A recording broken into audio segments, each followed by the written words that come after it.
Works. Okay. Anyway, Maduro, the president of Venezuela. Venezuela has one of the most terrible financial disasters in the world. The inflation is crazy, and the president seems to be nuts. And his latest form of madness is cryptocurrency, like Bitcoin. I've been doing a lot of blockchain and Bitcoin work, teaching it and stuff. I do not recommend investing in any cryptocurrencies. They're all scams. You're just a sucker. They're pyramid schemes. However, the technology blockchain will become one of the standard computer types of databases. It's not going to revolutionize the world. It's just going to be another kind of database to add to the various kinds we have, useful for certain purposes inside financial companies. But Maduro has jumped on it as an attempt to try to make money come out of it for nothing. And he started something called the Petro, which is one of the latest nonsense ideas called a pegged cryptocurrency, which is a contradiction in terms, where you have a cryptocurrency and you tie the value of it to a normal currency, so it can't float, so it's not really traded on the open market, so it's very unclear what it means and what value it has, but it's almost certainly a scam. But anyway, he just announced 96% devaluation of his local currency, 3,000% increase in the minimum wage and everything else, just printing money based on nothing.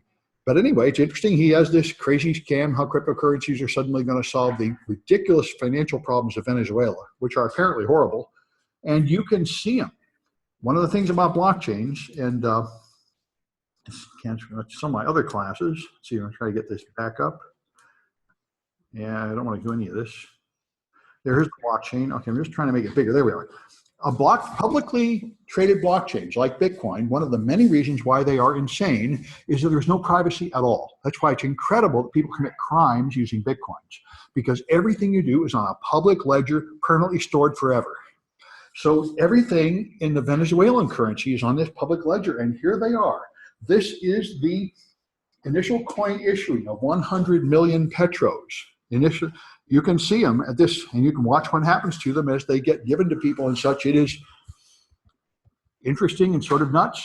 Every publicly traded cryptocurrency is out here where you can just see it.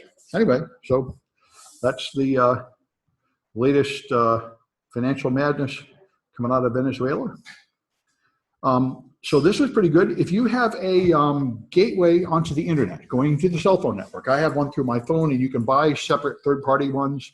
They're apparently better. You just carry this thing around, it gets you on the internet. A lot of them are poorly designed, and they broadcast your geolocation constantly. So these guys were preparing black hat talk. They found like hundreds of these things, or some large number of them. They were tracking them, and they watched where they went, and they figured out that one of them was a police car, San Francisco police car, because they followed it going into this police car yard behind the locked gate and said, oh man, we're following a cop. Because people don't realize that these things are emitting their geographic location in real time everywhere you go, and this is pretty serious. About 5 years ago, there was a similar scandal when people realized that if you take photographs with your phone, they're all tagged with your latitude and longitude by default. So everybody's leaving a record of every place they've been as they publish these photos, and people were unaware of that. Another thing which I believe Apple has still not fixed is every time you boot up an iPhone, it broadcasts the MAC address of the last 5 routers you connected to in an attempt to reconnect more quickly to a known network. And this means, since you can just Google MAC addresses to find the latitude and longitude of any MAC address, if there's somebody you want to stalk or find out where their home is or find out where their work is, if you can just be in the same room with them and they turn on their iPhone, you can get information that will lead you there. So these are all very similar unintended consequences of the addressing modes. So people are looking into this a lot more. The United States used to pretend to believe in free speech on the internet, although I think it was always just a scam. Because I think the fair article I read about 3 years ago said no nation on earth wants free speech. They just disagree about what you're not allowed to say. In Thailand, you cannot insult the king. In the Islamic nations, you cannot insult Mohammed. And in American nations, you cannot post copyrighted material. But everybody has a whole bunch of stuff you're not allowed to post. And they have a whole bunch of censorship systems to try to stop you from posting it. And in China, the main thing they care about is political dissent. They do not want you posting any news that defames the leader or any kind of information that would help organize anti-government groups. And America is now vigorously jumping onto the Chinese system. That's why, I see a lot of American propaganda trying to tell me China is horrible and we're a whole lot better, and I'm just a lot less convinced of that. I think we probably would be better off not to regard ourselves as particularly morally superior to China, especially these days. They have a different kind of abuse over there. But anyway, so now we're vigorously trying to censor political speech on the internet. And of course, the current reason why they're doing that is because the Russians have been more effective than the Americans, apparently, at using it to manipulate our enemies, although all of us have always been manipulating each other's elections all the way along. And it was only about 20 years ago that we would just send clandestine operators into other countries to execute their leaders. I don't know where we get on a moral high horse here, pretending that we're not messing with other people's elections. But anyway, Facebook makes it possible to do this in a whole new way. So people are beginning to think they need to regulate it in a new way. And in particular, what the Russians did is exactly what the Republican Party has always done, is voter suppression. And I don't wish to condemn this categorically. This is actually an open question. Do you really want everyone to vote? In more socialist countries, they do want everyone to vote. They give them a day off to vote, or even pay them to vote so they don't lose wages.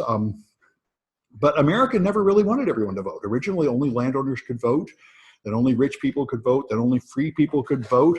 There's a large bunch of Americans that think you don't want everybody voting. You only want the people that fulfill certain requirements to be able to vote, and Republicans are very much on that side. And Republicans will win more elections if they can prevent poor people from voting. And but anyway, that's where they are, and they have voter suppression moves, and the Russians perform voter suppression moves on our poor people to help the Republicans, because they quite logically felt like Donald Trump would be a far better candidate for Russians than Hillary Clinton. And so anyway, they used techniques. First, they were quite clever about it. First, they found they wanted to get black people to not vote. So first, they asked for a Facebook group that would be people who had recently viewed some article about black people, so they can post some innocent thing about black people dancing. And then once they had the list of people, a couple of weeks later, they post articles saying, you know, there's no point voting. There's no candidate for you anyway. Just don't vote. And that's what the Republicans have been doing. And and it is not very clear how much of this is illegal. I bet none of it's illegal right now, but they're trying to make it illegal, and that's where we're at. And I think China must be laughing. We've been laughing at them, we've been mocking them for having a free internet per year. And I've read Twitter and Facebook are both hiring thousands of humans to censor the internet, just like China does. We're going to have a great firewall removing political content from the internet. So all our supposed moral superiority and freedom is not as simple. Anyway, so we're up to the official time. Good. Now, I normally have a piece of paper to give you, but our copiers are all broken. So I figured this is a pretty advanced class, so maybe we can do without the paper until next week, although I will hand it out so I can tell the bean counters that I did, in fact, give you a piece of paper as soon as we get the copiers fixed. So everything is on my website at samsclass.info. And before I go any further about this course, let me bring up Carrie so she can tell you about the Cybersecurity Club, which is a good thing, and you should all think about joining it. Although it is not required for this class, it would be a good thing to do. Hi, my name is Carrie. I'm the president of the Cybersecurity Club, which is starting in this fall, which is for us probably today. So we have our first meeting August 28th, 3 to 6 p.m. in this room. The first meeting is mostly informational, so it'd be great for you to have and meet. I know many of you might be working or have only availability on the weekends, but it'd be great for you if you have time to come to visit our daytime students and students who actually take classes in the evenings. I'll try and see if I can make a Zoom out of this so you can have access to the presentation on the live event that's happening. We might have to take a look at this room, see how the cameras are. But so the Cybersecurity Club, we're a diverse, all-inclusive. We are not specific to security, so we actually do like to bring in folks who have other backgrounds, like healthcare, financial services, business services as well. So our focus is really cybersecurity awareness, and then we will build that out into our teams and projects.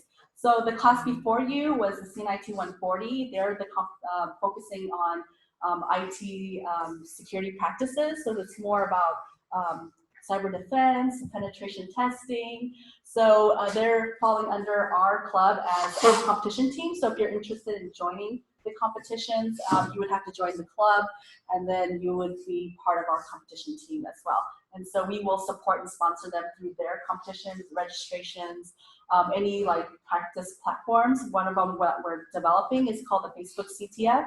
So CTF stands for Capture the Flag. So it's just a bit of a competition that you can do on your own or in groups. So CTF falls underneath as one of our projects.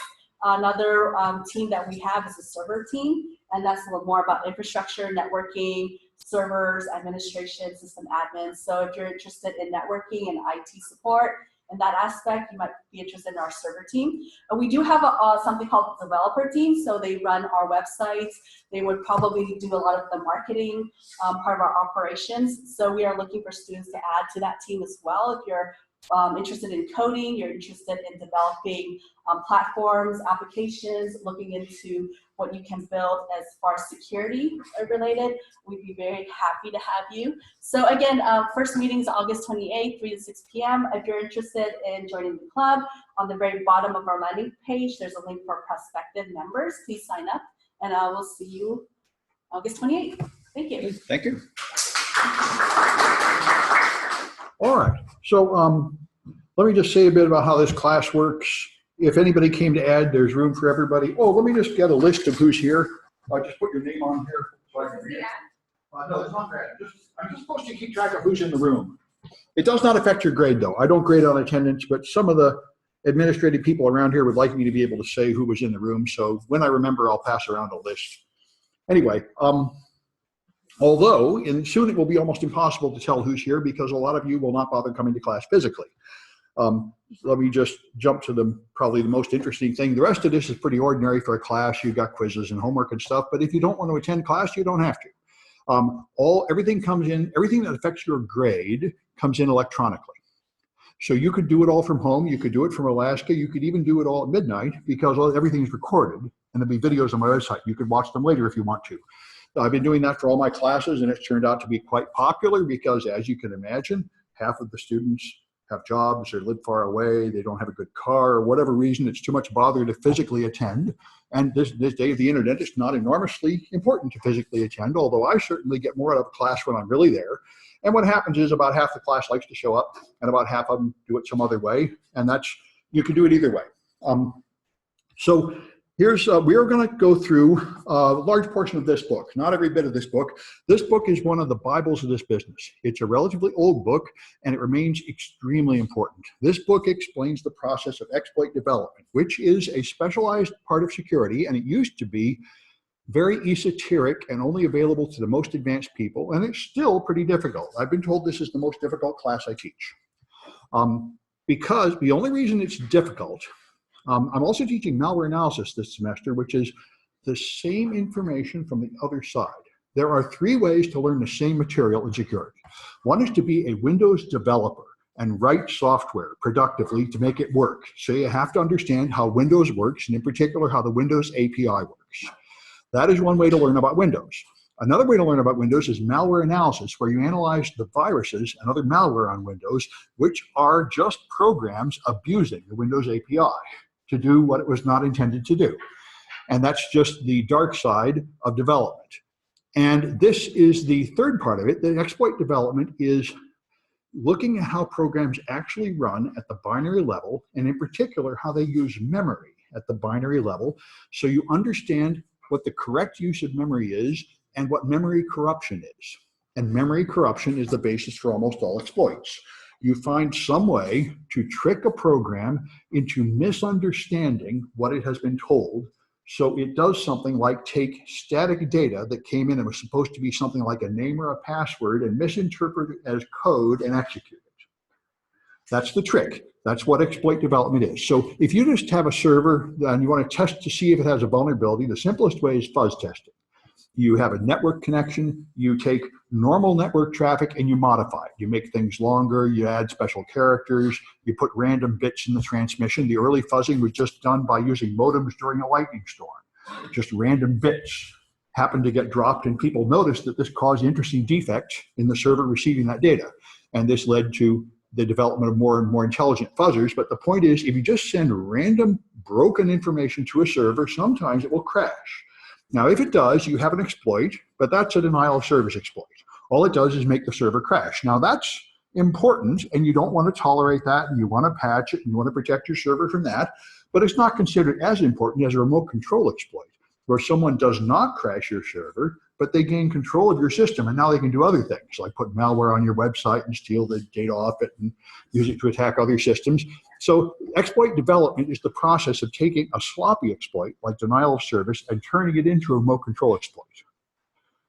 So anyway, we're going to talk about how it works, and in order to do that, you have to really understand how software works. So we are going to be looking at binary structures in memory, and we're going to be looking at assembly code. And if you've never seen those things before, at first they seem very difficult.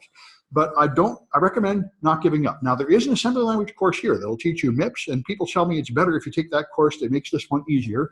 But even if you haven't, I wouldn't give up the first time you see it. The first time you see it, it looks too hard, but you get used to it. And you could see it in any variety of ways. Anyway, so anybody can take this course even if they're not officially enrolled at college. I did that last semester because the administration here forgot to add this course to the schedule. And I said, well, I'll just do it anyway. So I got a bunch of people who actually finished all the work last semester, and they're re-enrolling this semester just to get their credit. And that's fine. I will have a list on my website you can click to make sure that you're really on there. If you want to get college credit, you have to officially enroll, and anybody can add that wants to, because I'm not limited to the number of people in the room or anything, since people can connect remotely. So we're going to talk about how to do very basic assembly code. There's a whole class in assembly language that will teach you much more. We are not a developer class, so you're not going to learn to write good assembly code. We're just going to learn how it works and how to use it. But you'll learn the basic commands and how it looks, how to read it, and therefore a little bit of C, again, not up to the level of a real C developing class, but we'll cover a few basic C constructs like function calls and loops and arrays, and look at how they look in the memory so you understand what's going on when things happen like an array buffer overflow.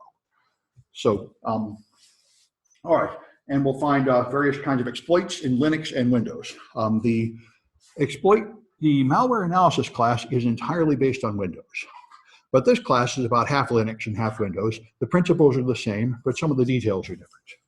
So we'll go through primarily Linux and Windows. The original plan from the textbook was to have Mac and iOS, but I don't think I'm going to do that. What I have done, though, is start looking at ARM assembly, and I think I will throw some of that in this course, because ARM is really coming. ARM is already here on these small portable devices, and they say the next version of the Mac is going to be on the ARM, and the servers are moving from Intel to ARM, so we do need to start thinking about ARM assembly, and I found there are some very nice tools out there to practice with ARM assembly, so I'll probably throw a couple ARM projects in this class by the end. So there's online quizzes. They are here. I think this link might actually be wrong, unfortunately. It might lead you to last semester's course. I'm going to have to fix that. I think this is from last semester. Yeah, all right. I'll have to fix that link. But anyway, I did send you all an email. All the people who are pre-registered, you got an email earlier today inviting you to this class. And join them, and you'll be on Canvas. I'm using Canvas for the online quizzes, and it is, City College also has a Canvas account, but I use an off-campus one so I can control it. I use the API, which City College does not let me do, and I also add people that are not official students, which the City College one would not let me do. So anyway, I'll fix this link to make an account. If you were pre-registered and enrolled, you've already got an email from me inviting you to the right one. And you can use Zoom with this link to view these things remotely if you want to. And that's about it. I'm going to go through chapter 1 today, and there will be quizzes that you do online before class, and there's homework eventually that you send in screenshots. Yeah? So quick question on Canvas. So do we set up a separate, create another Canvas? Yeah. Yeah, although I will make it for you. What I've been doing, see, it turns out to be hard to tell the City College students from the non-City College students. So when you officially add the course, I will make an account for you and send you an invitation. Because I make them all so you start with an underscore to make it go to the top. Because last semester I had 380 students in this course, of which like 30 were City College students, and it's a lot better to have them separate. So only like 30 or 40 actually did the homework though, because this is a pretty hard course. Now this semester I opened up my 123 course to the whole world, and that's my easiest course, so I kind of expect I'll be at least 1,000 or 2,000 students in there. But this class probably won't have that many, because I think this is relatively difficult stuff. There aren't that many people that are really ready to learn it. But it's fun. Anyway, so that's the plan. Quizzes and homework come in, and here's the grading policy. Those quizzes and homework come in, and there's extra credit stuff available too. So if you get 90% of the points as an A, 80% is a B, 60% is a C, and so on. And if you go to off-campus events, training events, or capture the flag competitions or something, then those are worth extra credit. And if people cheat, I can kick them out if necessary, if that comes up. Although with all this online stuff, it's kind of hard to detect. But anyway, any questions about anything? Yeah. What version of Linux will you be using? We will mostly be using Kali. And we'll mostly be using very simple exploits that'll work on almost anything. However, you should have a 32-bit version of Kali, not a 64.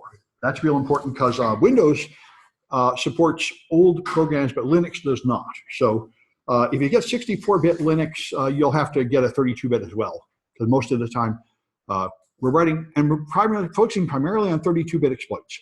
There are 64-bit exploits, and we'll cover that a little bit, but 32-bit is where most of the action is, and you can learn all the principles there. That's a good question. Does anybody else need an ad code?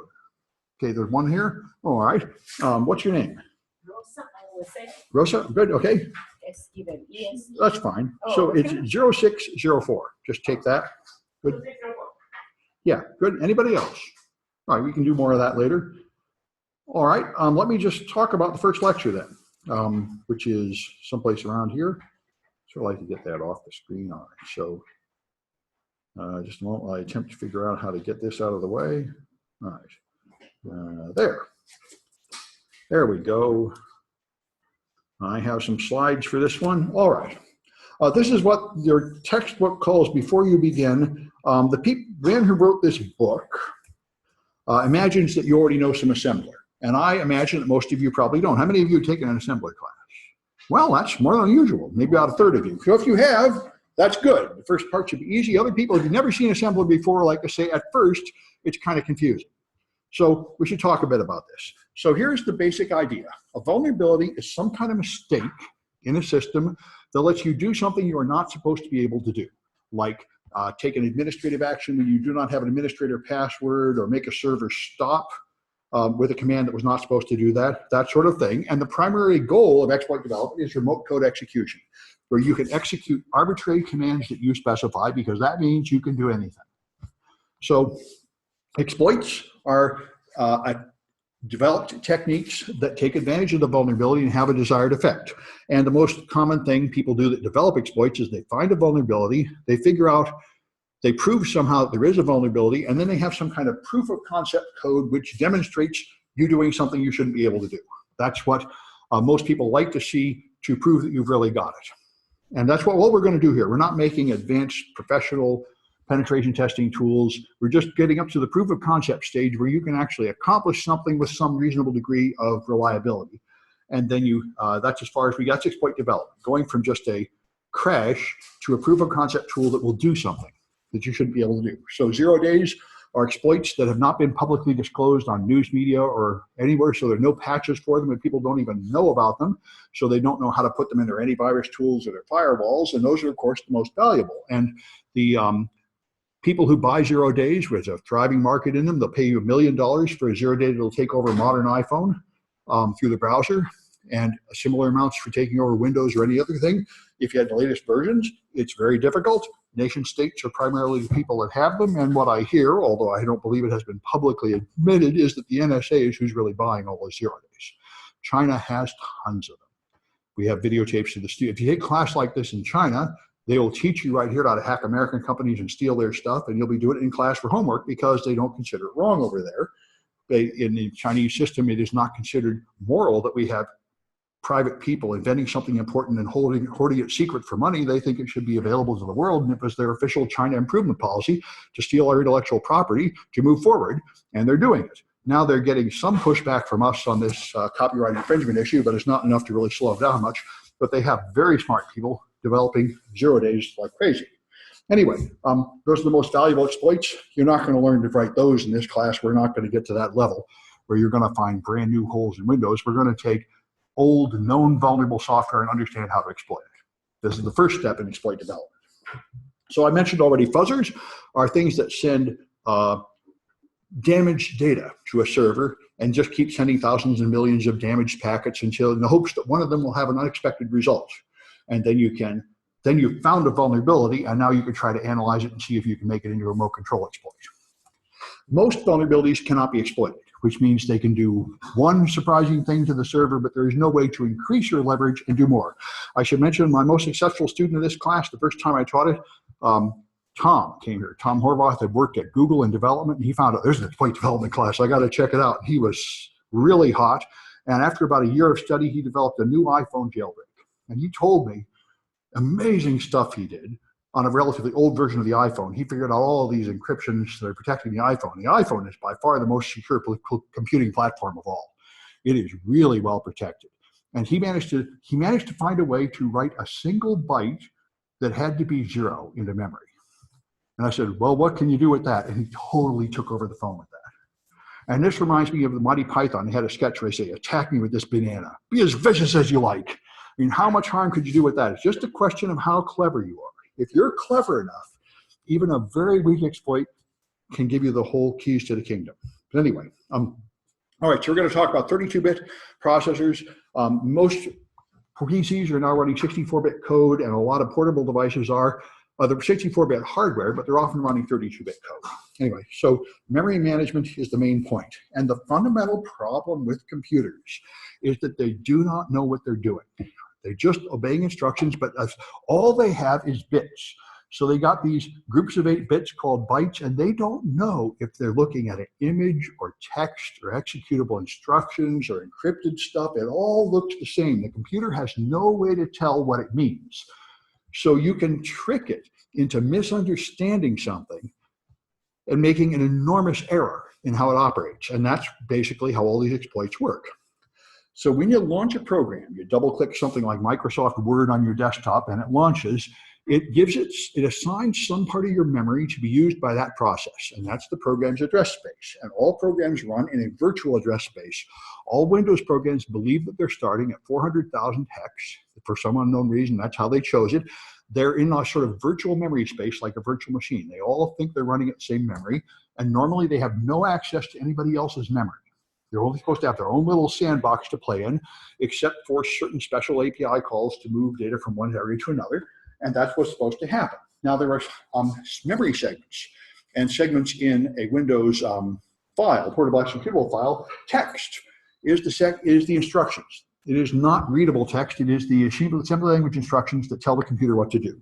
Data contains static data, and BSS contains uninitialized global variables. Those are the data processed by the instruction, and there are many other kinds of segments in programs. The stack is the main thing we are going to attack. There are many possible ways to organize instructions you might put on a computer, but the one technique that became extremely popular is the technique of functions and subroutines. So Windows is running, you double-click Microsoft Word, the running Windows system forks and creates another process, a subroutine of the Explorer, which draws your desktop. It creates a child of Explorer called Microsoft Word, which will run, and when you close Microsoft Word, it will return back the Explorer. So it is already several layers deep just running the operating system, and it calls a subroutine called Word, and when it's done, it comes back and resumes where it left off. This is the fundamental operation that underlies structured programming, which is the type most commonly used, and object-oriented for that matter. So this means if I run a program, I launch my program, I present the user with something like a login screen, they give me information, I call a subroutine to read from the keyboard, I call a subroutine to read from the database, I call a subroutine to print out a message. I'm 3 or 4 layers deep. This is happening over and over again. I'm processing one module, and I have to stop and jump into another module and do something else, and then come back and pick up where I left off. That is the fundamental process of calling a subroutine and returning, and it's happening constantly in your computers. And that is the most easily exploited process. If I can somehow confuse the machine about how to pick up where it left off, then I can trick it into doing the wrong thing when it thinks it's resuming. Because in order to do this, I have to be running one program, I have to somehow save my current state, go do something else for a while, and then pick up where I left off. So if I can alter the saved state, when it thinks it's resuming the original module, it's doing something else, now I control the machine. That's the stack. And the stack is the memory structure designed exactly for this reason. If it has this strange property of last in, first out, it's like a stack of cafeteria trays. You put them on, and the last one you put on is the first one to come out. The first one you put on is buried down there, and you can add more because that's how you work. In a subroutine, you call a subroutine, you call another subroutine, you return, like emerging from a dream. The main program doesn't close until it's all over. All these subroutines are down here going back and forth. And the stack stores these stack frames, which are chunks of data keeping track of what one process is doing. And when I call a subroutine, it puts another stack frame on top. And when I return from that subroutine, it goes back to this stack frame to try to resume where it left off. So if I find a vulnerability, it lets me right beyond a boundary. My subroutine can modify the data that's stored in the calling routine. And that's how you take over machines with the simplest exploit, the stack buffer overflow. The heap is a more complicated data structure. A heap is not used for this process of calling a subroutine and a subroutine of the subroutine and coming back. It's just used in a more general way for storing anything you don't need to keep hold up forever. Things like keyboard input, microphone input, network traffic, where you might just have a bunch of data coming in, you do something with it, and then you want to throw it away to make room for the next block of data. So you make these heap structures, just arbitrary chunks of data. It's in a linked list where each chunk of data points to the next one. You can hop down the chunks to find things. And so it is possible on occasion to overwrite and corrupt the heap memory. And that does not directly affect executable instructions, but it does cause it to misunderstand some data. And then sometimes it is possible to take over the machine with this. More often it just causes it to crash. But it is another exploitable area of memory if something goes wrong. So here's a diagram of the program layout. You've got kernel space, which is in low memory. These are the processes which have full control of your machine. The processor has two kinds of instructions. Actually, the hardware supports 4 categories of instructions called ring 0 to ring 3, but the only ones that are actually used by modern systems are ring 0 and ring 3. Ring 0 is kernel space, and a process running in kernel space has ability to use every instruction built into the processor, which means they can talk directly to hardware. So if you try to print something on the printer, the print driver runs in kernel space so it can send voltage out the pins. If you're running in user land, which is anything you launch from your desktop, that's all user land, that's ring 3. So if I open Microsoft Word and I hit print, Microsoft Word cannot print my document. It is not authorized. I do not have the authorization to send any voltages out any of the pins. You're not allowed to touch the hardware. This is sort of like an old nobility system where the nobility people wear fancy clothes and sit up top, and they aren't allowed to get dirty digging into soils. They have to make the commoners do that for them because they're too classy to do that. Your program can't touch the hardware. All it can do is ask the Windows API to please print that. And the Windows API will give it to the device driver in the kernel mode, and the device driver will print the file for you. You cannot directly send any signals to the printer. You have to go through a kernel mode routine. All right, there's the stack going down. Here's another memory mapped segment. Here's the heap going up. And there's other segments down here like data segment and text segment containing the machine language instruction. Your memory has various segments like this. And the stack in particular tends to grow. As you call subroutine after subroutine, it grows and your heap grows. So there are limits to how far they can grow before they'll hit the end of their available space, and then you'll have some kind of error and a crash. Or you might have some unexpected form of memory corruption where you succeed in writing beyond where you should go. All right, so I got some Kahoot review questions. This is for extra credit, and you can do it remotely. You are not required to do it, but it usually prevents people from falling asleep quite so much. And so I have to go to my Kahoots, which are here. Yeah, it'll come up in a minute. I think it's Kahoot.it. Let's see, CNIT 127 chapter. That should bring up the right ones. There we are. So we're here at 1A, and it will play some music. Here we are, and then it will pop up a thing on the screen telling you how to do this. So bring up a cell phone or computer or any kind of device and go to Kahoot.it. Put in that number. I used to use these hardware things called iClickers, and this is more fun. I learned this from Cyber Patriot, which was intended for high school students and therefore trying to be a lot less boring, and I appreciate that. That's why I like DEF CON. I go to developer conferences, they just put me to sleep. You can't be boring at a hacking conference. People will just walk out. Much more fun.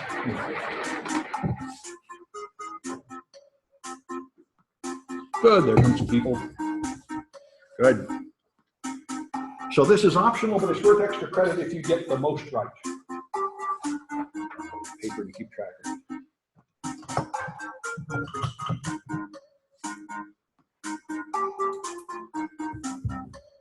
Good. And today is 8/18. Okay. I think, all right, they're still coming in. I'll wait a few more seconds.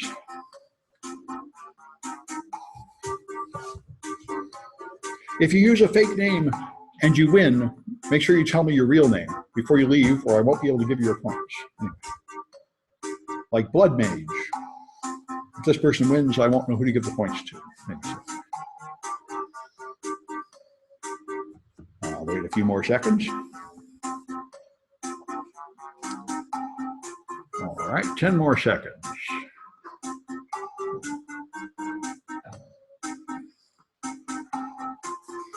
All right, I think we got everybody that's coming. Here we go, 5 questions. All right, where are the machine language instructions for your program?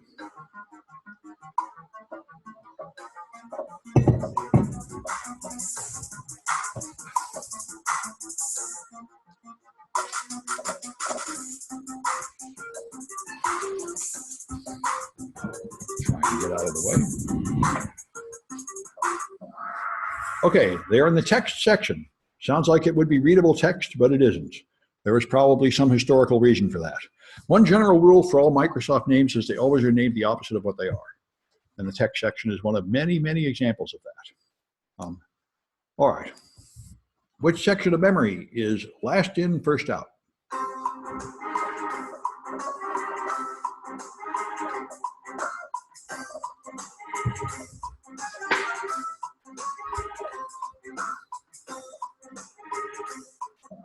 Okay, that's the stack. Good. All right. The process of sending random data to the target. What's that?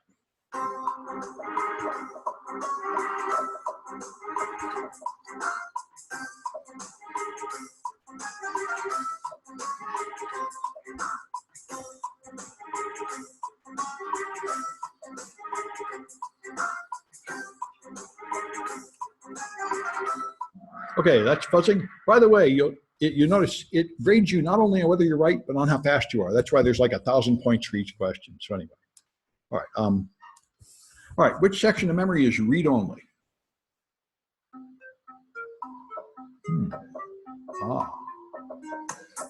I forgot to mention this.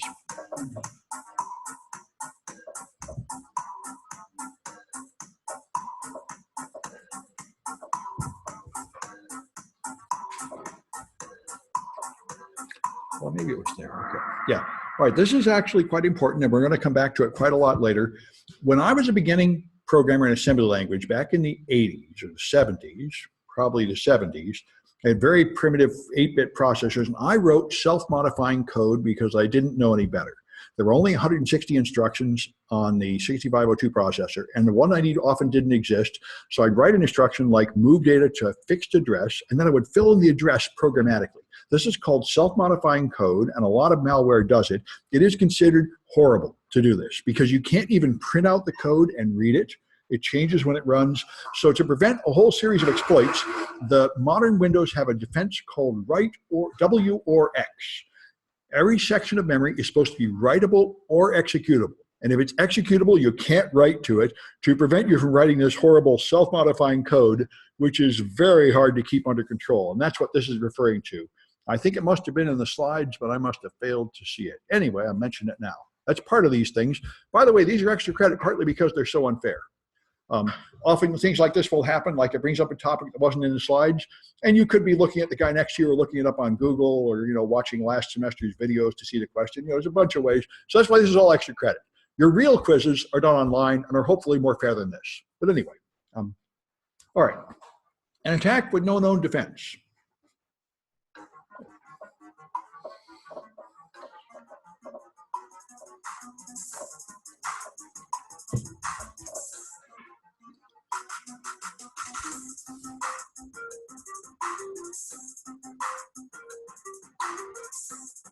Okay, that's a 0 day.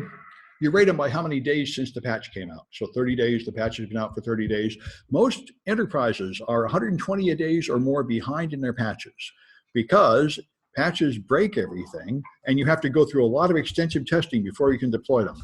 So Microsoft often is very frustrated saying, we patched that. Why are you guys still falling for it? The problem is it's not easy to put on a patch. I personally brought down my entire company network one time by putting on the patch.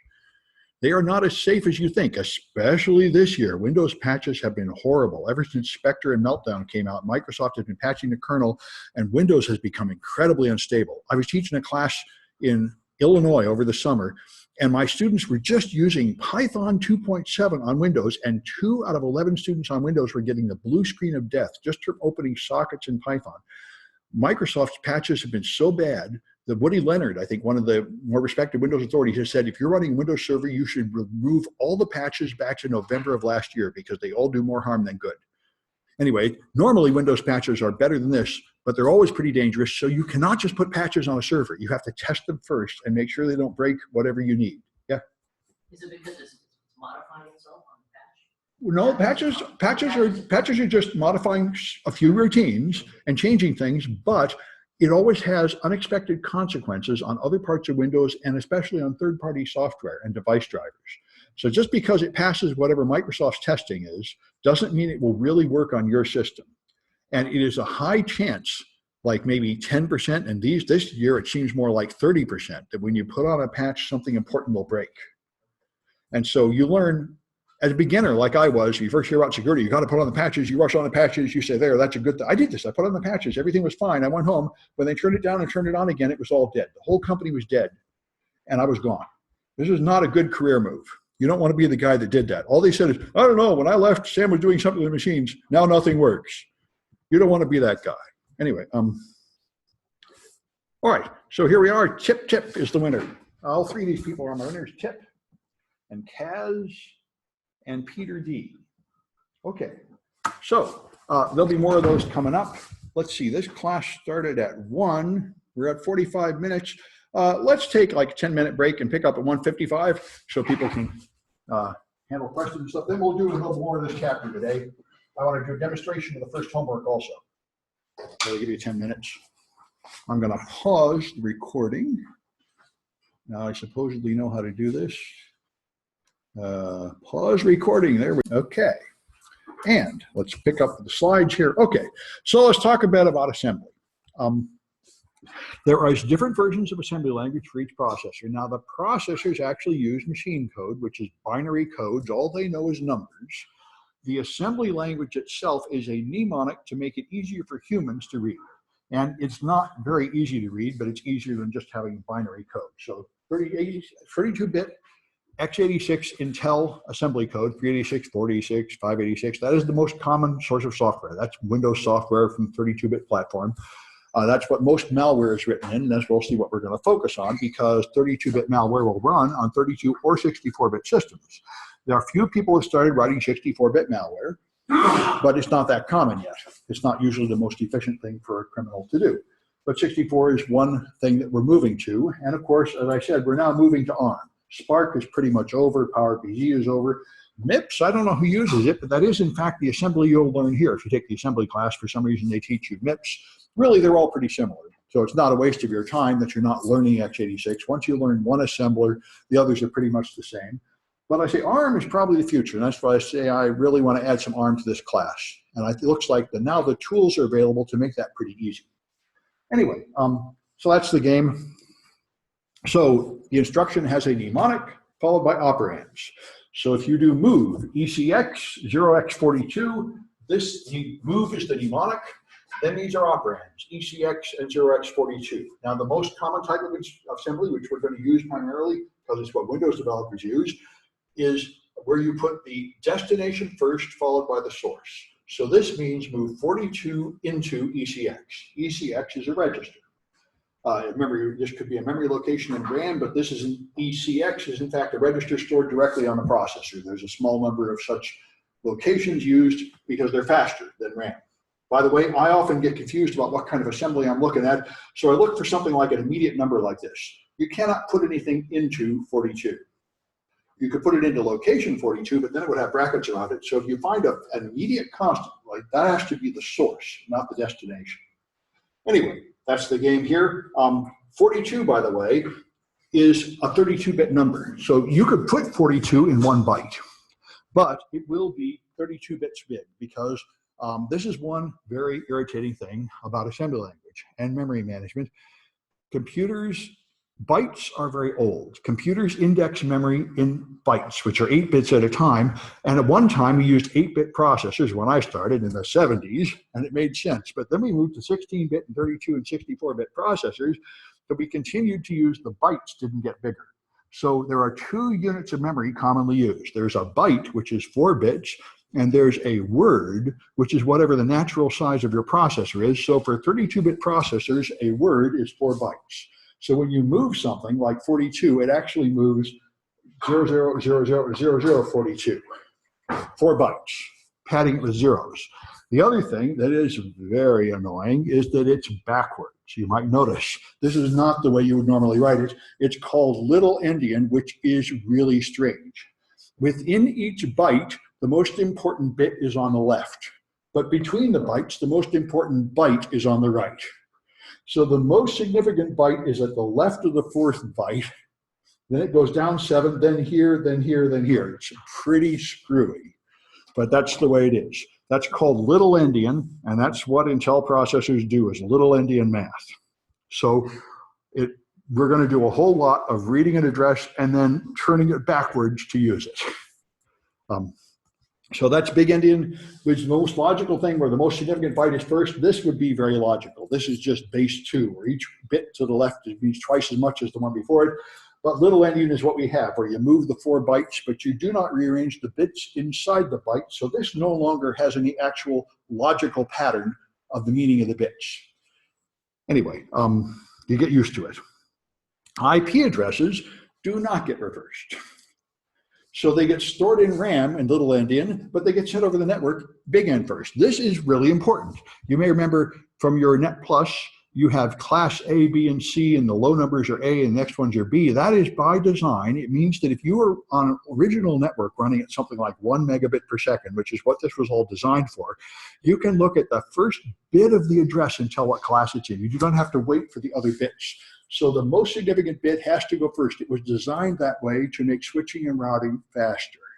Anyway, all right, so you have operands. The simplest kind of operand is an immediate value like 42. That's just a number that you put somewhere, nothing else to it. Then you have registers. There are a certain number of registers in the processor, EAX, EBX, ECX, and so on. Those are just little memory locations you can put things. And then you can refer to memory addresses. In all your gigabytes of RAM, you put brackets around something, and that means put a number in there and go to that address in memory and put it there, read or write, referring to that location. Here's the registers.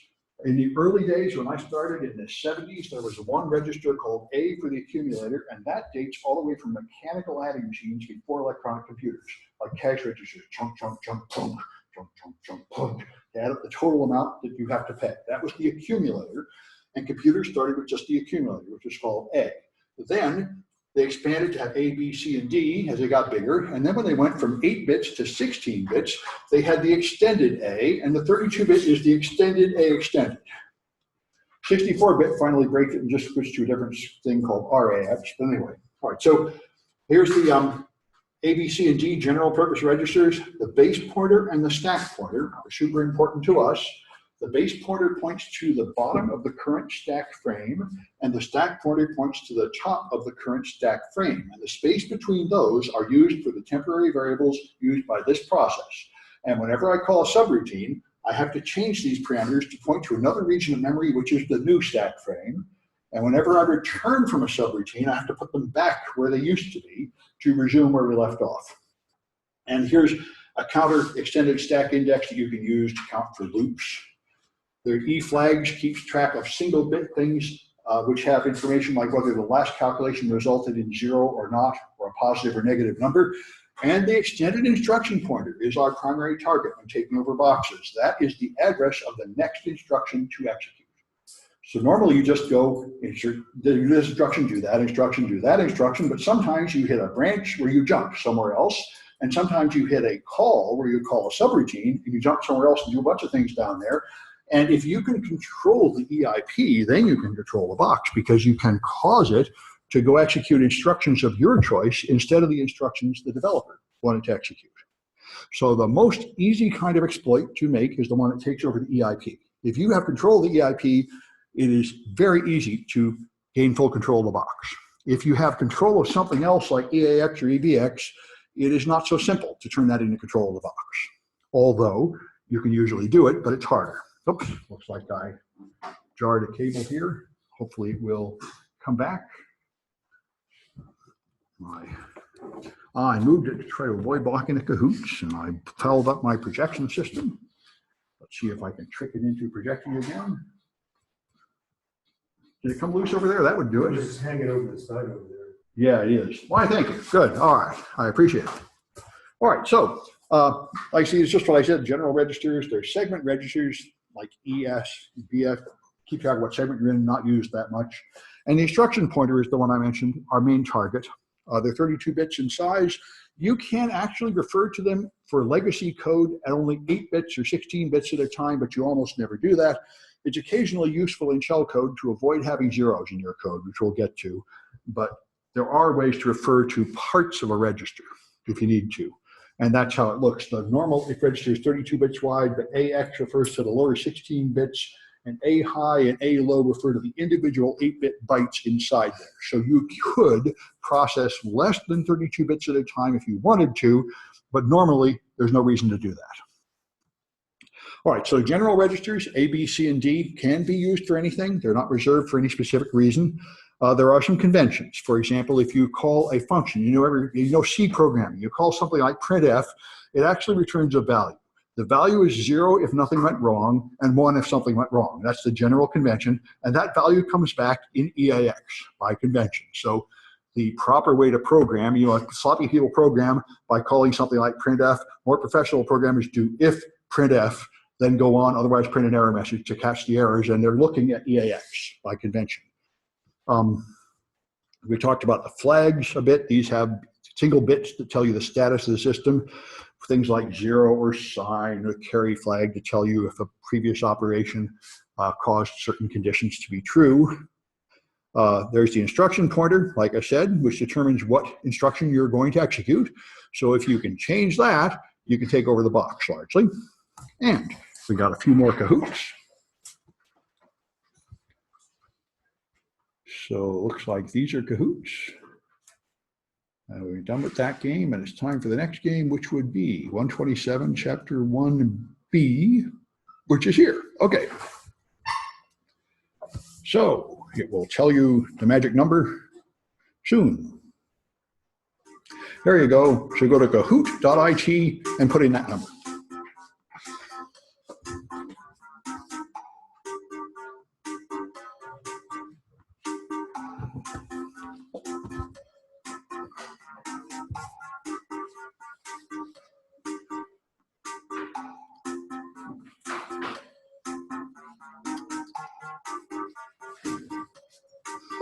All right, good.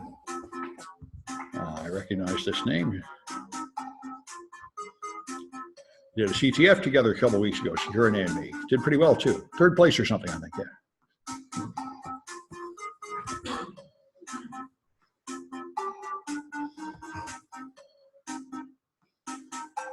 Aha.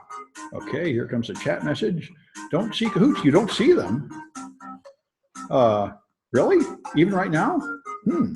Let me make sure I'm sharing my screen. That's rude. New share, desktop, share screen. Okay. Do you see them now?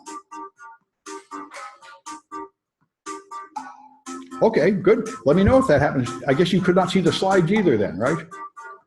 All right. Oh, you could see the slides. Oh, well, that's rude. Okay, probably because the cable fell out. It confused the... Good. Thank you. This is the right thing to do. Please send me a chat message when that happens. I don't want the remote viewers to get hosed or the viewers of the video. Okay. So, looks like 23 is what we have. I'll wait a few seconds. See if we got more. Okay, I guess not. Okay. All right. So what kind of assembly language is malware written in?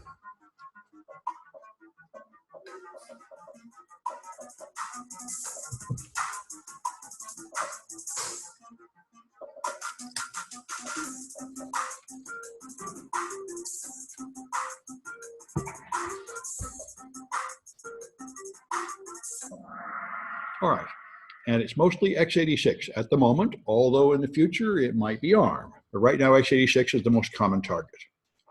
All right, if you put data in EAX, what kind of operand is that?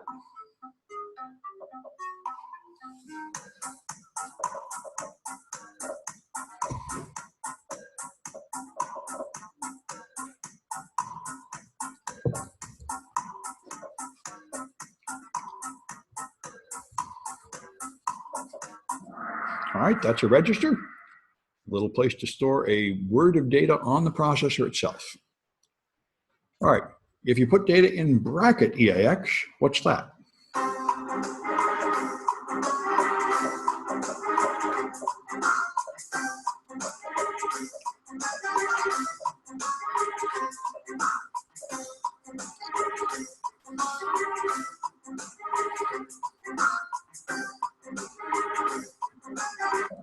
All right, that goes into memory. That's called indirect addressing. In C, they call it pointers. You take the value of EAX and interpret it as an address and write to that place in memory. All right. The loopback address is written like that. What kind of notation is that?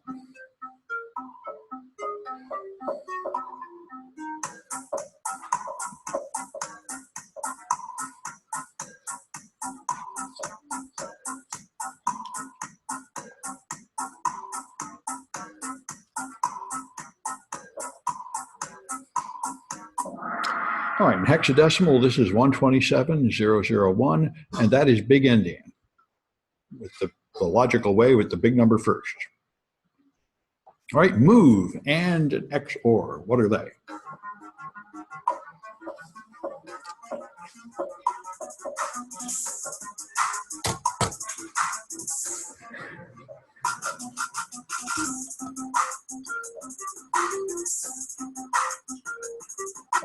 Okay, those are mnemonics, they call them.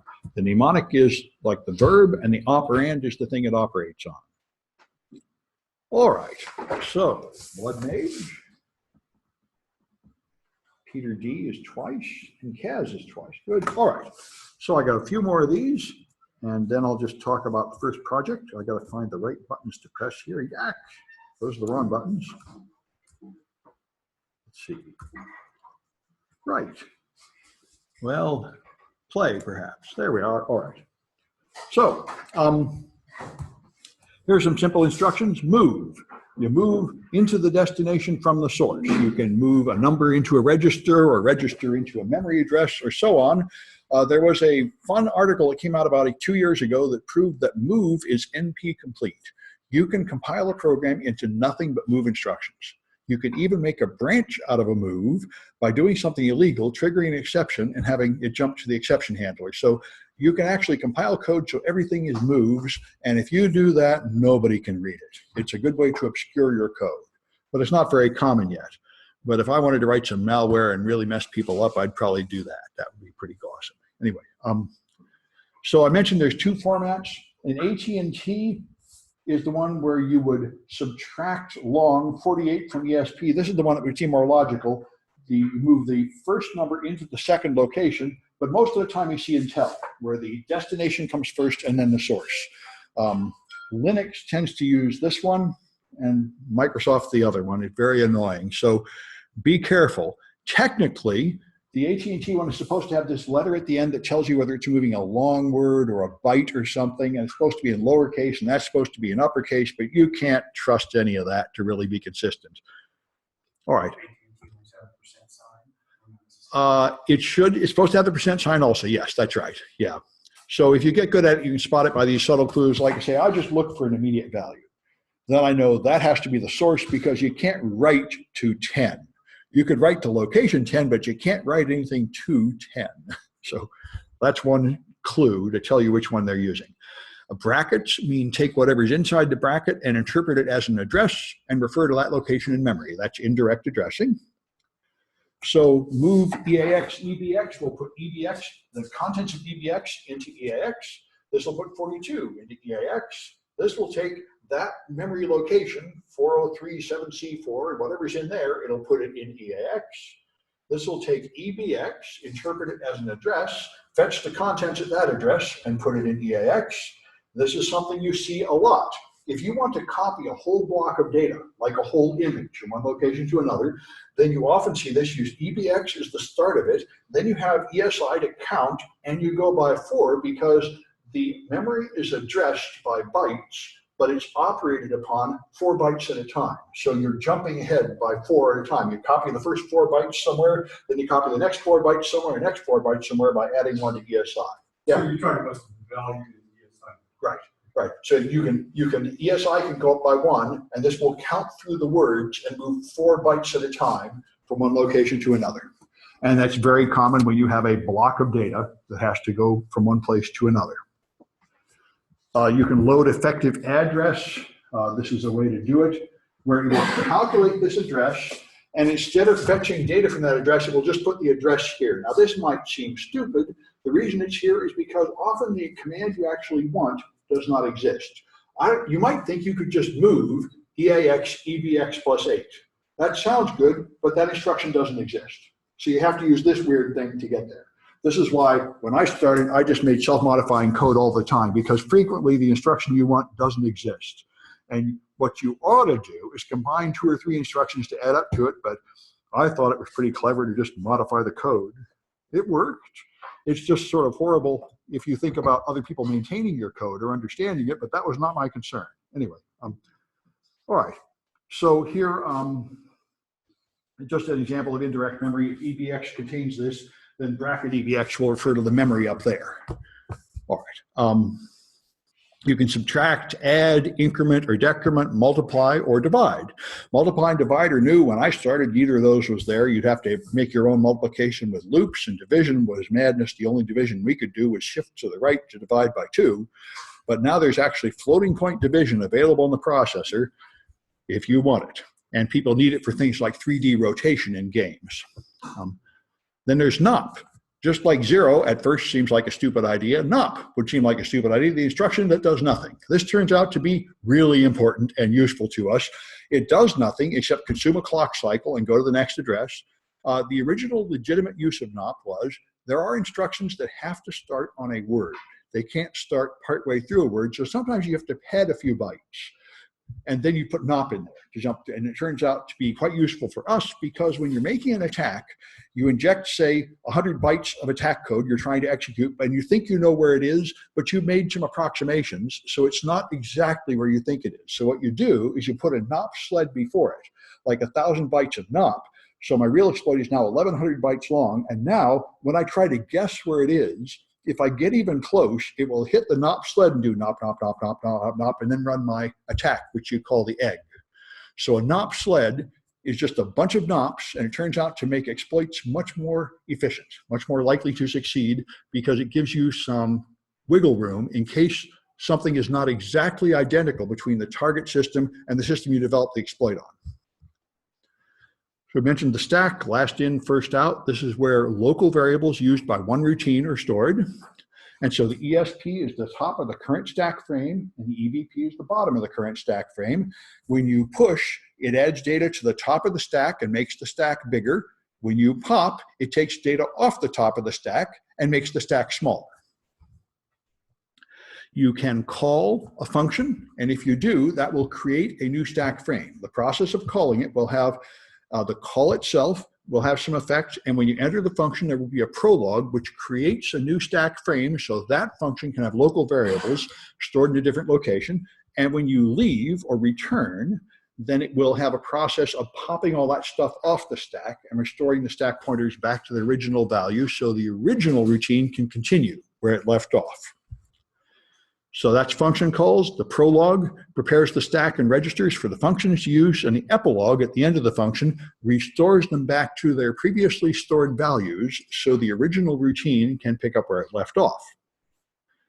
And so the stack grows up towards 0. Here's the the original program, like might be Windows Explorer is running, then I double click Word, so Word launches its stack frame, then I hit print, so Word calls print, and that makes another stack frame, and they stack up and up, higher and higher, and then when I'm ready to close things, I exit print and go back to Word, I exit Word and go back to Explorer. That's what happens here, and it uses more and more and more memory as you get deeper and deeper into a subroutine, calling yet another subroutine.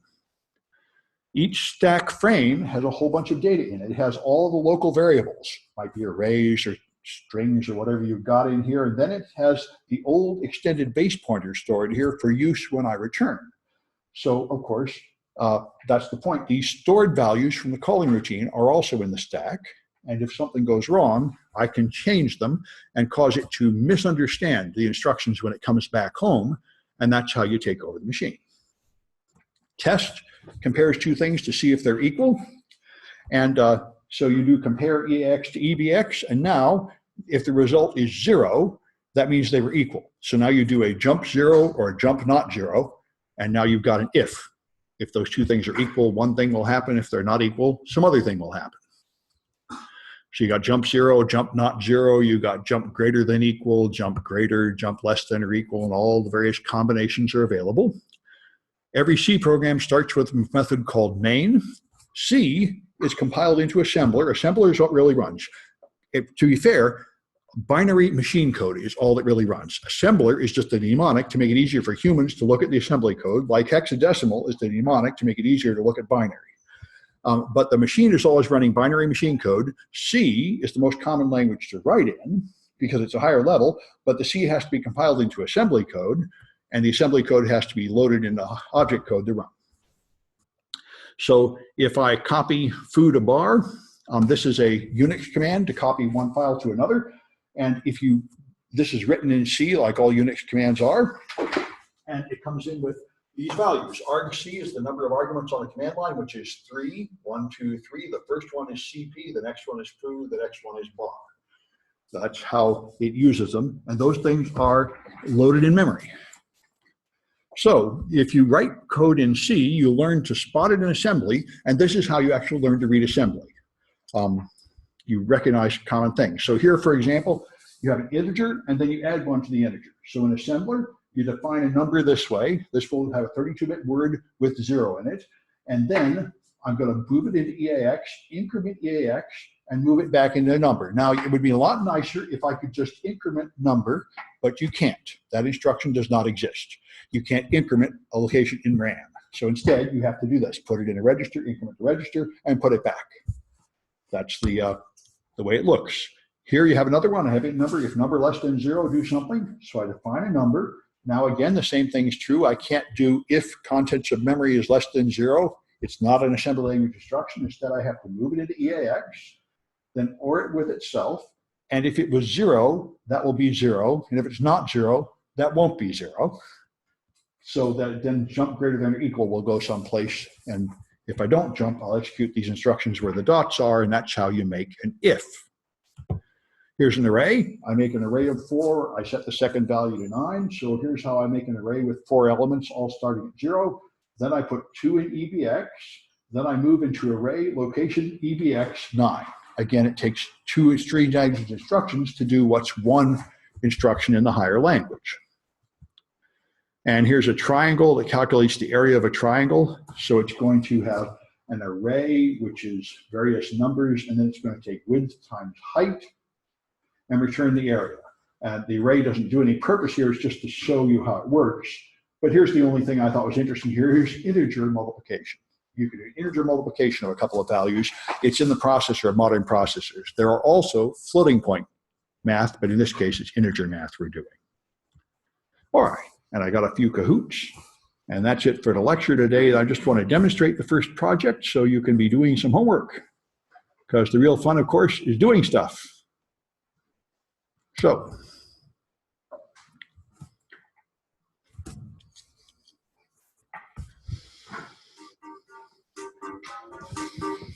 all right.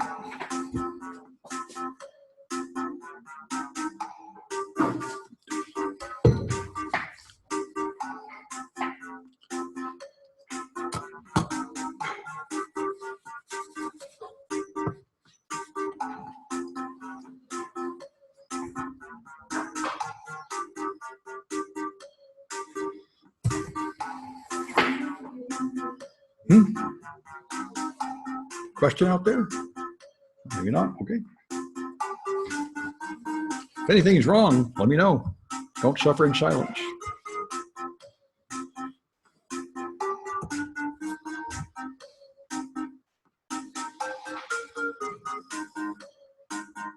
All right, I'll wait a few more seconds.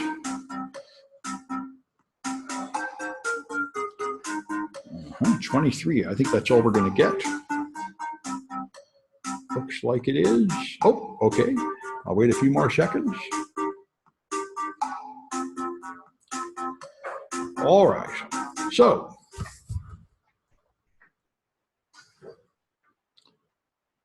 which mnemonic multiplies two numbers?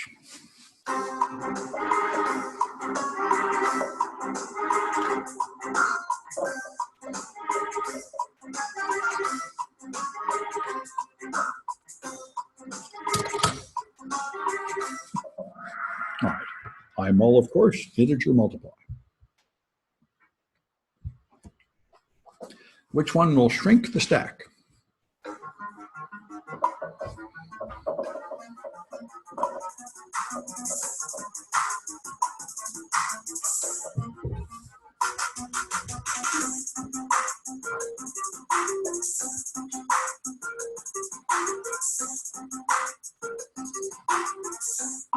All right, the pop takes the top thing off the stack and makes it smaller.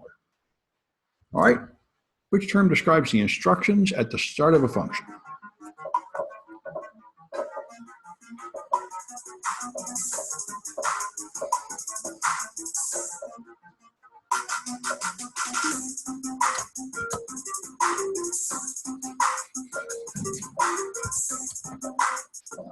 All right, that's the prologue.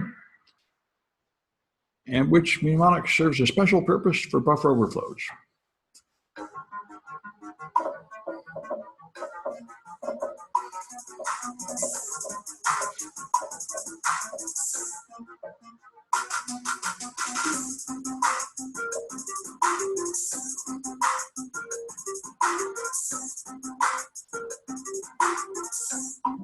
That's the NOP, or a NOP sled.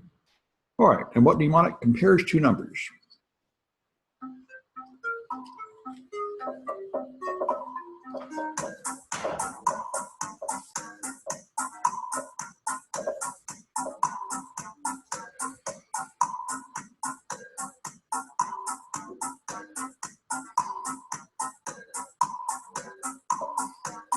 Okay, that's test. All right. And which mnemonic enters a function?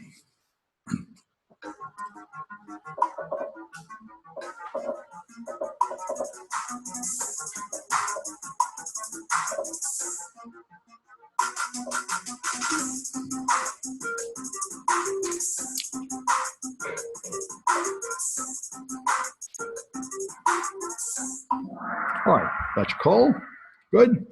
All right, let me record the winners. There's Tip, that's two of them, and Ming and Emmanuel. All right. So let me just point out the first homework. So there's online quizzes. We read the chapter and there's an online open book quiz to encourage you to study the chapter. So you should do that. They're not due for a little while. I put them starting to be due next week, but they're not. I'm not going to punish you until a couple weeks after that because people might still be adding the class. So I said, I really recommend by next week you should do the chapter 1 and chapter 2 quiz, but the asterisk means you don't really get punished until later because people might still be joining. And the same thing for the homework. I've already got to start doing it right away, but I didn't really make it due until after the ad period is over. So project 0, one I added, of course, a little later than the others, why it has out of, is learning to practice a little assembly code. And for this, there is a great tool called Jasmine, which I think came from Germany or Switzerland or someplace. And it is really nice. It's a simple jar file, and you can run it in Java, on any machine with Java. So here it is. I run that thing, and it should pop up. There it comes. All right, good. So new file launches it. And okay, this is a simulator of the x86 processor. It is a very simple system with only 256 bytes of RAM. it lets you practice doing these instructions. So here are the registers, EABX, EBX, ECX, and EDX. Here's the ESI pointer, the index. Here's the ESP and EBP for the stack pointer, top and bottom, and here's the EIP. Now, in this case, which is not authentic, the instructions are stored separately from the rest of RAM. In reality, instructions are mixed right in, but in this case, we put instructions right here, and the RAM is over there. So I can do move EAX 0. And there's a helpful description that comes in down here to explain to you what's going on. And if you make a mistake, it'll tell you. So I'm going to move EAX 0 and move EBX 1 and then increment EBX. All right, so let's try that. It takes either upper or lowercase letters. So the green one is the next instruction to execute, and you can see it down here, EIP is 0. So if I execute one step, it'll put 0 in EAX, which does nothing you can see. The next step, let me zoom in my corner here. There. Next step does puts 1 in EBX. The next one will increment EBX. So now it's 2. So now I can do things like push EBX. Yep, you got to spell it right. Returns red. Good. And push EAX. Let's push EBX again. And let's add into ECX, EBX, and then push ECX. Let's see what that does there. All right, it turns green, it's good. So if push EBX, if I do that, EBX is 2. I execute that instruction, nothing happens because it changed the contents of memory over here. And with this system, the memory starts at 0 and the stack is just at the bottom. So at the bottom is FC, and there's the 2. It pushed a 32-bit word of 2 onto the stack. Now, if I execute the next push, it puts another 32-bit word of 2 on the stack. Each instruction moves 32 bits. Now I add EC into ECX, EBX. EBX is 2, and when I do that, ECX is now 2. And now I push ECX onto the stack. So now my stack has got 3 2s on it, 2, 2, 2. I pushed them on, and it turns them green to make it easier to see. So now the stack goes up to the top of the stack is now F4. And if you look at the registers here, you'll see the bottom of the stack is 256, the top is 244. Now that's in base 10. I've got some binary games you can practice. If you're not good at hex, binary, and decimal, you got to get good at them, because everything is going to ruthlessly be base 10, base 16, base 2, and expecting you to easily go back and forth between them. But if in this thing, you can change that thing to decimal this way, I think. Hex, there. So now it'll change that to base 10 for this simulation. You can see I've used location 252, 248, and 244, each address referring not just to that byte, but to the 32-bit word starting at that byte. So the top of the stack is 244, and the bottom of the stack is 252. And that's what you see here. Although the bottom of the stack here points below the last byte, it's pointing really to the next frame below. Anyway, that's the point. So now if I pop some things, I could pop,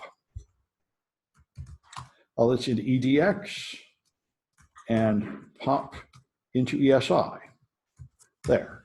So if I do that pop, EDX has a 2. I do another pop, ESI has a 2. And if you look down here, you see that the green region has shrunk. So the stack has got smaller, but there's a couple of 2s left over, and that's data remnants. This is, of course, you take the forensic classes or the incident response classes, we talk about this a lot. When you erase data on a computer, it's not really gone. It's still hanging around, and that is a problem when you donate computers, and it turned out to be a problem for Target. Target took credit card numbers in their payment systems, and they put them in RAM until they were done using them, and the malware came and stole them from RAM, which is a sin and a shame, because in 2004, Microsoft Visual Studio added a data type for transitory data in RAM. There's a data type available that will erase things when you're done using them, but the people just don't use it. So you can find passwords in RAM and cookies to authenticate you, and all sorts of stuff that is private is just left hanging around in RAM like this, because the program just doesn't bother to erase it when it's done with it. But that's life. And it gives us all lots of fun targets. So anyway, you do some stuff here, and here's a more detailed description of all the memory regions and such, and run a couple programs, send in a couple screenshots to show that you got that working. And then I'd recommend doing the extra credit. The extra credit, of course, is just what they say. They make up for projects you don't do or quizzes you do badly on or anything. And there's some challenges down here. I just got to rewrite one of these today because I learned that there's a console in Jasmine. You can actually print out messages on the screen. I couldn't find it. So anyway, now I made a program which will print a message here on the console and then erase it. And this is what malware does. If you do the malware analysis class, we're doing a lot of this. It has a secret. It puts it in memory and then removes it right away because they really don't want the good guys finding it. And so you have to find it and you have to run only part of the code. This is often true of PHP malware, obfuscated JavaScript and PHP. You have to run it and stop it halfway through to see what's going on. I've done a lot of that, and we'll be playing with that sort of stuff in the incident response and the malware analysis class. So there's a program you can download here and run it in Jasmine, and when you do, it will print something and erase it, and you have to run it halfway through to find the hidden message. And then just write in a program that calculates Fibonacci numbers, where each number is the sum of the previous two. It's a very common beginning computer programming project you'll see when you're teaching you anything like C or Java. This is one of the basic ones, and you should write it in assembler. So give it a shot, and I got a link to a tutorial if you want some examples to work from. But loops are not that hard in assembler, and that's as far as I go in real programming. We're not going to do any productive programming. Yeah. Yes, anything that runs Java. You could run it on Linux or the Mac or the PC. You just have to go to java.com and put on Java first. Good. So that's why it's very nice. That's why people use Java. It runs equally badly on every platform. I've been very frustrated by it. It often fails to run because Java is very, very buggy. So for about a year, I couldn't make it run on my Mac. Then today I tried and it started working again. And as far as I know, I didn't change anything. But that's Java for you. Anyway, so I think that's it. Unless you guys have any questions, I'm going to stop. And I'll hang around a while to answer any questions. We do have a lab. People could work here, but I think most people probably prefer to work at home. Anyway, I'm going to stop the share. So it starts saving the video. And